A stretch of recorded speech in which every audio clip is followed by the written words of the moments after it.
pricing and availability for computer hardware has never been worse. So let's tease ourselves with a glimpse back at the good times, when graphics cards weren't just in stock, but back to when you could actually get something good without having to spend a fortune. I challenged myself to find the best graphics cards that have ever existed for $200 or cheaper, and that proved to be harder than it sounds. And the ones I eventually picked for this list were chosen for a surprisingly diverse array of reasons. And perhaps just as interesting as the cards that made the list are the ones that did not, which I will be covering at the end. In at number 5 is the GeForce 3 Ti200. This was the first graphics card for under $200 with support for proper pixel shading. It was almost half the price of the flagship Ti500, yet was still fast enough to be CPU bottlenecked at all but the highest of resolutions.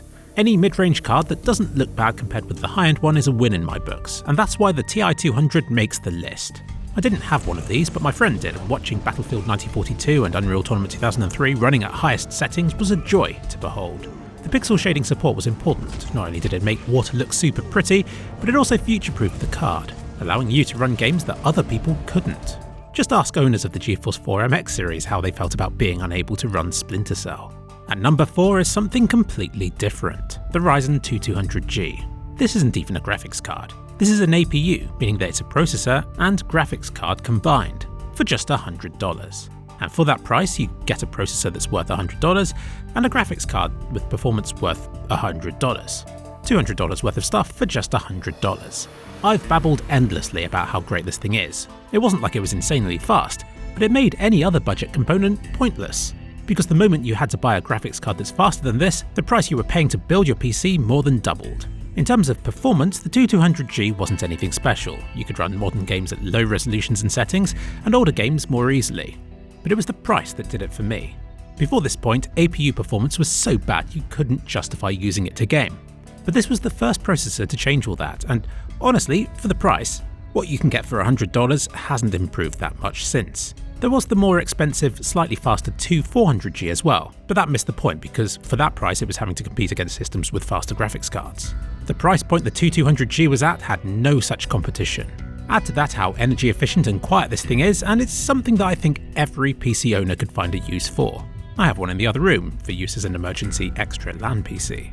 At number 3, the Radeon 4850. At the time, Nvidia had been dominant for generations. The GeForce 8000 series, which I've already covered, destroyed AMD's 2000 series. AMD's 3000 series was good, but still failed to achieve enough performance to worry Nvidia. But the Radeon 4800 series was fast enough and cheap enough to change the game.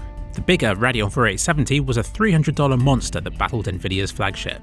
And the Radeon 4850 took the fight in the $200 price range, finally providing a superior option to the GeForce 8800 and 9800 cards. What made this product so special, in my opinion, was that it represented a return to competition. After several generations of failing, AMD's unusual small die strategy had finally paid off, enabling them to undercut and outperform Nvidia's competing products. It was David versus Goliath. Plus, the exchange rate at the time meant that I got a $200 4850 for just £114. £114 for one of the best graphics cards on the market. These days you're talking more than 10 times that. For number 2, I chose the GeForce 8800 GT. It is difficult to know how much the 8800 GT was at release. Different models were apparently meant to come out between $200 and $250, so if there weren't actually any for $200 then ignore this entry. But if there were, then this card definitely deserves the number 2 spot on this list. I didn't expect to include this card on the list at all, let alone above the Radeon 4850. But with hindsight, this graphics card might have been even more incredible given the situation at the time. The reason I haven't included anything from the GeForce 6000 or 7000 series in this list is because the 8000 series blew them all away and remained relevant for much longer. The problem was, the first generation of 8800 cards were more expensive than $200, so couldn't be featured in this list. And with ATI's competing 2000 series being an absolute disaster, there wasn't much else to choose from at the time. And that's why the 8800 GT was such a big deal, because it shouldn't have existed. When you don't have competition, you ramp up the prices and bleed customers for every penny that they have. That's basic stuff right there. But Nvidia didn't do this. Despite no competition from AMD, despite the 8800 series already performing and selling well, Nvidia, for some reason, decided to be their own worst enemy by releasing the 8800 GT, undercutting themselves by releasing this faster and cheaper card, which immediately made the other more expensive GeForce 8800 cards pointless. For no reason. It was so cheap it even made the 8600 series seem a bit rubbish as well, which admittedly it kind of was. They even based the 8800 GT on the newer, smaller 65nm process, meaning it even consumed less power than the other 8800 cards did. Good guy Nvidia. What the fuck, Nvidia? Why the hell were you being so generous, and almost a year before AMD delivered some real competition in the form of the Radeon 4800 series? Well, I think I have an idea.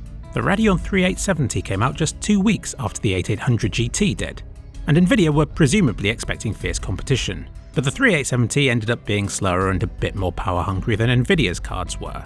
Nvidia had perhaps expected it to be better than it was, making the 8800 GT a misjudged cock-up that benefited gamers the world over. You'd think we'd be happy with this state of affairs, wouldn't you? But AnandTech ends the 3870's review by moaning that we have nothing decent at the $100 price point. It seems like even some of the greatest sub-$200 bargains we've ever seen isn't enough to please some people. And in at number 1 is the Radeon 480, which I'd consider to be the last great graphics card for under $200. Bear with me here, I haven't just put it in first place because it's the only one I can think of in recent memory or anything like that. There are good reasons for why this one is number 1. A while back I did a really good video comparing it with the Radeon 4850. Definitely worth your time to check it out and to subscribe to its maker. In that video I concluded that the 480 wasn't as fast compared to the flagships of the time and thus wasn't as good as the Radeon 4850. So why have I now gone and put it in at number 1? Well, that's thanks to the power of hindsight. Because with the Radeon 4850, due to progress in the industry and with games, it was pretty useless for gaming 4 years after it came out. I should know, I had one. But the Radeon 480, you could still be using that today, 5 years after its release. You could have made money mining cryptocurrency with it. Hell, you could have done both these things and still sold it on today for as much as you got it for in the first place. Isn't that depressing?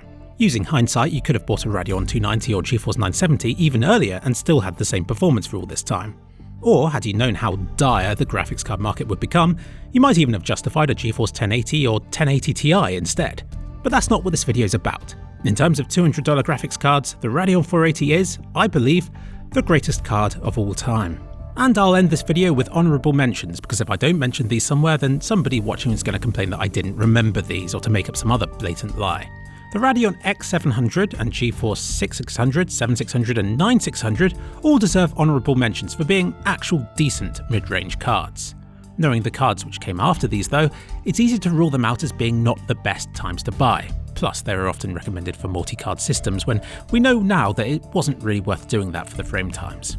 What I don't like about these were the naming schemes. It's bad enough these days, but back then, some of these names were downright criminal. All of these cards came in like 8 different configurations, ending with Pro or SE or XT or LE, KO, XTX, some of them being PCIe and others being AGP and so on. It's just a real mess of configurations, and with so few reviews on them, and with even fewer bothering to mention prices, I couldn't decide on just one from this mess of cards that deserved to be in the top 5. So there. Another honourable mention to cards which sound like they should be high-end, but actually weren't. The worst offender was the GeForce 5900 XT, which was actually a mid-range card.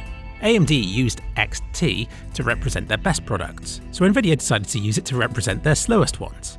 Really dank if you think about it, but it did mean that the 5900 XT, despite sounding like a great deal for its price, was more like the older Radeon 9600 XT in terms of performance. The GeForce 4200 deserves mention because it's really good for a cut-down model. Most of the time, to make lower-end graphics cards, they get a faster one and disable large sections of them. But not so with the 4200. It's effectively the same as the flagship GeForce 4600, but it's clocked lower and with strange things done to its RAM, which in some situations can actually make it faster than the cards above it. The reason I didn't mention this card was because the GeForce 3 was probably a bit more future-proof, what with the legendary Radeon 9000 series coming out so soon after the GeForce 4s did. I feel like the GeForce 1650 Super deserves honourable mention for being the most recent sub-$200 graphics card to not completely suck. But unfortunately, it's the best from a bad period of time, so it falls short of those that are the best of a good period of time. The GeForce 750 Ti. This card was a generation ahead of its time. In terms of architecture and power efficiency, it was like a GeForce 900 series of card, meaning it could squeeze so much more out of so much less silicon. It didn't require extra power cables, making it an easy card to slot into older PCs. Everything about this card was great, apart from the stuff that you actually want from a graphics card. Like it wasn't much faster than a 650 Ti, and it was about the same price as a 650 Ti, and it came out about 16 months later. So really, the 650 Ti was probably a better card to get, but this itself only stood out because of the enormous price jump between it and the next card up in the lineup. don't confuse this video for being about the best cards of all time. Normally, the best sub-$200 graphics card comes from the company that's underperforming at the high end. It's often troubled generations such as the Radeon 3000 or 6000 series that would eventually become the greatest sub-$200 bargains. And lastly, Voodoo. It hasn't always been Nvidia versus AMD. It used to be Nvidia versus ATI, and before then all sorts of names existed like Matrox, Intel and 3DFX, with their famous Voodoo cards. This was back in the 90s. I came to the scene after 3DFX had lost the crown, yet I still knew their name for how legendary they had been. They were the ones to introduce the world to graphics cards, transforming the pixelated mess that was 3D gaming into a high-res, high frame rate experience. I wanted to include these cards on the list somewhere because they marked the birth of modern 3D gaming, and likely to have delivered some of the greatest performance leaps ever seen, but this era seems totally incompatible with what came afterwards. Few records exist of it, those that do are often incomplete, and fewer still bother to mention prices. From what I can see, the most iconic Voodoo 1 and 2 cards were all above $200, and way more than that if you account for inflation. But I still think this era in general deserves an honorary mention because a $200 graphics card back then would have completely transformed gaming at that time. But I can't be bothered to research specifics for the sake of this video. From making this, I've concluded that it's stupid to put a hard price on the cost, just for the sake of it. $200 is psychologically a nice number to aim for, but often the sweet spot is a bit above or a long way below that amount, and by being a bit more flexible with your budget, you can get something better for your money. Especially if you're willing to spend $2,000 these days.